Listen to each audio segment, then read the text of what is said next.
Welcome back, friends. I'm Yvonne Davis, author, astrologer, and life transformation coach. And today I am doing John Bolton's Revenge Part 3 so that I can update the new book release date. And you can see how that looks on the chart. So I am going to pull up that chart for you. And while I'm doing that, I want to remind you that today is the last day of my New Year's special. So if you were wanting to get a reading, today is the last day to do it. Click on the link in the description box below and get your reading. It's basically going to be available until midnight, but the truth is, it'll probably, if you can't do it today and you still want to get a reading, you might be able to slip under the door tomorrow morning before, which would be the February 1st, before I update my website. So, but this is it. Okay, so let's see here what we can see about the John Bolton book release. Now, what happened was I had made 2 videos with the date March 27th because I had looked at I had looked online and it said that the book release was going to be March 27th. So I did these 2 videos. Then what happened apparently was the book manuscript got released. It got leaked from the White House. I don't completely understand that, but that's what I heard on the news, that it got leaked from the White House. And at the same time, the whole thing with the Amazon page went live on the same day that the manuscript got released. So some people are speculating that this was like not coincidental. Like the two things were definitely related: the leaking of the manuscript and the page going live on Amazon. And I think that probably what happened was that it was originally scheduled for March 27th, but because of the release, this leaking of the manuscript, they probably pushed it up to March 17th. That's my guess. Regardless, I did want to show you what that looks like. So again, this is John Bolton's book release, and the date is now for March 17th, and it's set for midnight because that is technically the time that a book gets released, is on midnight of the day of its release, which means that, you know, Amazon and even booksellers can keep their stores open. That's what they did with Harry Potter, so that people could buy the book at midnight. So what we see here is a beautiful kite. And I'm guessing most of you have seen part 1 and part 2. If you haven't, I'll put the links above so you can check out those 2 videos, or they might be at the end of this video. But you'll see that actually, and I had mentioned that it wasn't going to change it significantly, just over a 10-day difference, because I was looking mostly at the slower moving outer planets. But this is proof, because there's still this beautiful kite at the moment of the book release. And what we see here is that a kite is formed first by a grand trine. And you can see there is a grand trine, and it's actually a grand earth trine, which I find interesting because earth is the element that represents money, finances, and material wealth. And so at the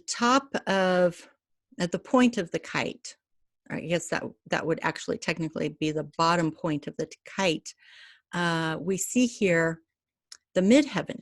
The midheaven is basically the 10th house. The midheaven is the highest point in the chart because it is the place where everything is made public. So I find that very interesting, that the midheaven is here forming this point of the kite, which means that things are becoming public. And then the next point down here, there's actually, well, I would say this point is actually the moon.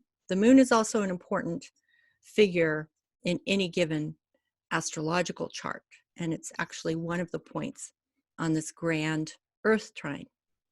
And then you can see where we get both Uranus and Venus pulled in. Uranus is things that are shocking and surprising, which I already said that this book is going to be very shocking and surprising. Maybe more to some people than to others, but in general, it will be very shocking and surprising. Uranus is also the planet of disruption and chaos. So all these things get mixed together. Change, disruption, chaos, shock, surprising, earthquakes, revolutions, unpredictability. All of these things are ruled by Uranus. And then with Venus here in her sign of Taurus, she's very comfortable. She loves being in Taurus. So we kind of get the double hit of Venus and Taurus because she's in her own sign. And again, Venus represents money, wealth, and finances, amongst other things. So especially in Taurus. So that's what we see here on the 3 points of the triangle that make up the kite. And then another element of a kite has to do with an opposition straight through the kite. And as you can see, this midheaven is mostly pointing to Mercury, which Mercury has been playing an important role from the very beginning, because I know those of you who watch my videos have seen that whenever I'm talking about Donald Trump's chart, I am talking about the North Node on Mercury in its 12th house of secrets and things that are hidden. Because Mercury has been playing such an important role, because Mercury is all about the facts. What are the facts? So the facts are being brought into the public domain, and it's also, the midheaven is also making an opposition to Neptune, which is the ruler of the 12th house and things that are hidden. So I think that what's happening with this opposition is that the midheaven is pulling those secrets out into the public domain. So that'll be really interesting to see. And then the other elements of a kite have to do with sextiles. And the sextiles are with the with this midheaven here at one end, and then with, it's a little bit of a distorted kite, but that's fine, that doesn't matter. But you can still see there's a sextile from Uranus over here to Mercury, and then there's a sextile from Neptune over here to Mars. And Mars is the warrior. So I think in this case, Mars is Bolton. And Mars is also conjunct the part of Fortune and Jupiter and Pluto and even Saturn. So there's a ton of energy. And Capricorn rules government. So this is an extraordinary event. The other thing I found incredibly fascinating about this chart was that everything is in water or earth. See, the ascendant is in Scorpio, which I'm going to lay this on John Bolton's chart so you'll be able to see how it conjoins his ascendant. It's incredibly karmic. All this energy in Capricorn, and then 3 planets in Pisces, which is water, and then Uranus and Venus in Taurus, which is earth. And then up here we have the North Node and vertex. So again, that makes it incredibly karmic, unbelievably karmic, because the North Node is always very karmic and the vertex is always very karmic. The vertex is fate and destiny. So when they're combined together, this is all about fate. This is a very fated event. So for those of you who aren't familiar with the elements in astrology, this is Scorpio, water. This is Pisces, water. And this is this is Cancer, also water. And then this is Virgo, that's earth. Capricorn is earth, and Taurus is earth. So that's why I was fascinated by this chart, because it's all earth and water. And this is going to make him very wealthy. This book is going to do very well and is going to make him a lot of money. And it's also going to be very emotional for a lot of people. Water is all about emotions. And the last thing I want to point to in this chart is the Uranus square to Saturn. Because as I said, Uranus is also about liberation and freedom. And I do think there's something about this, even though it's very revenge oriented, I also think there's something about it that is very liberating for John Bolton. You know, a lot of times when you finally tell the truth, it can be extraordinarily uh, liberating. But it's kind of like Saturn is about structure and loyalty. And he's been part of the right-wing conservative Republican Party for a long time, virtually forever. And so the fact that he, you know, I mean, he's very Saturnine in that sense. And he believes in structure and authority. He believes in loyalty.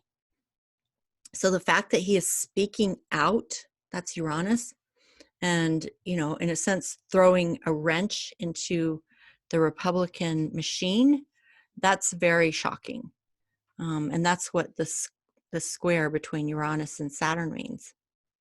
So he had his reasons for doing it, no doubt, but I don't think that I'm not sure it was necessarily an easy decision for him to make. But I think he felt strongly enough about his reasons, and part of that was personal. You know, there was some revenge energy mixed into that, but I think also that he was so disturbed by what was happening in the White House, by the things that Trump and Giuliani and some other people were doing, that he just could not swallow it. And that's very interesting, considering that it has always been a right-wing conservative Republican. So let's go ahead and look at how this lands on his natal chart. You can see, again, it's very favorable. The sun is trining his ascendant. I mean, we can just look at these symbols here, but I wanted to just show you this. You can also look at that here. There's a lot of favorable aspects going on in this chart. And Jupiter is squaring Venus, but that's not a problem because Jupiter and Venus are the great benefics, so it'll still bring benefits to him. So let's look at his chart. This is his chart information up in the upper left-hand corner. This is his natal chart in the inner wheel. And then the outer wheel is are the transits on March 17th at midnight, when his book release is official.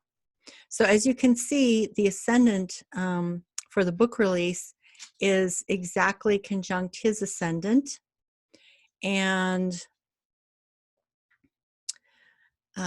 Uranus is almost exactly conjunct the North Node. Again, that's incredibly karmic, and it's in his seventh house of long-term meaningful relationships. And so he's injecting this Uranian energy into, well, or it's just happening because it's karmic. It's like it's explosive. I mean, this is his own grenade, you know, that he's exploding. And there are going to be a lot of people who are not happy with him. I mean, people on Fox News used to love him, and now they're bad talking him. So it's very interesting because they are definitely afraid of what he has to say. But this is very karmic. It was meant to be. And then also up here where we have the vertex conjunct the North Node, the vertex is conjunct his natal vertex. So again, this is all about something fated and karmic. And the midheaven is conjunct his midheaven. So when you see a transiting chart line up like this on a natal chart, you know that something is very karmic about this. Something is very fated about this, because in a sense, it's revealing the promise that is embedded in his natal chart. In a sense, this was meant to happen. And that's the interesting thing about astrology, is that you have to some degree believe in fate, that things are meant to be revealed. They're meant to become public knowledge at a certain moment in time. People still have choice. You can choose, for example, whether to act with integrity or not. That's the choice that we're given. if you act with integrity, you have nothing to worry about. Your karma won't come out and bite you in the butt. If you don't have integrity, then you're creating karma that will come back to haunt you. And that's actually the subject matter of my next video, which I will be releasing this weekend. And it's going to be titled Trump's Ultimate Downfall. And in that video, I'm going to bring all these threads together, all of them. And you will see how all these different threads will come together to bring Trump's ultimate downfall. So don't miss that video. Okay, so that was it for today. And I just want to say, if you ordered a reading and you either didn't get your receipt by email or can't find it, please contact me at admin@yvonnedavis.com so I can get your appointment scheduled. All right, that's it for today. I will see you again next time. Bye-bye.